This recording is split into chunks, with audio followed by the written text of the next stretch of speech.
ఇశ్రాయేలు ప్రజలు అరణ్యంలో వెలుచుండగా వాళ్ళకు దాహం వేసినప్పుడు మరి మోషే బండను కొట్టగా నీరు వచ్చింది.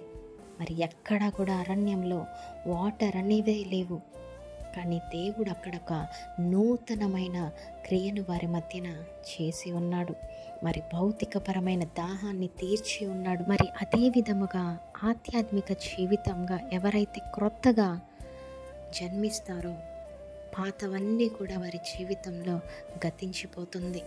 మరి పాతవైన ఆలోచనలు, ఉద్దేశములు, తలంపులు లేదా లోకముతో ఉండటం కానివ్వండి, లోక ఆశల్లో ఉండటం కానివ్వండి, ఏది ఏమైనప్పటికీ పాత రోత జీవితాన్ని వదిలిపెట్టినప్పుడు, ఎప్పుడైతే దేవుని పాదాల చెంతకు వచ్చినప్పుడు మరి నీ జీవితంలో స్పిరిచువల్గా రీబర్న్ కావాలనేసి కొత్త సృష్టిగా నీవు మారాలి అనుకున్నప్పుడు దేవుడు ఖచ్చితంగా నీవు క్రొత్త వ్యక్తిగా మారటానికి తగిన శక్తిని ఇస్తాడు.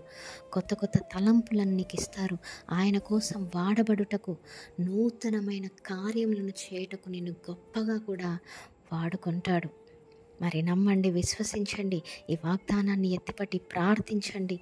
ప్రతి ఒక్కరి జీవితంలో ఈ వాగ్దానము నెరవేర్చబడునుగాక.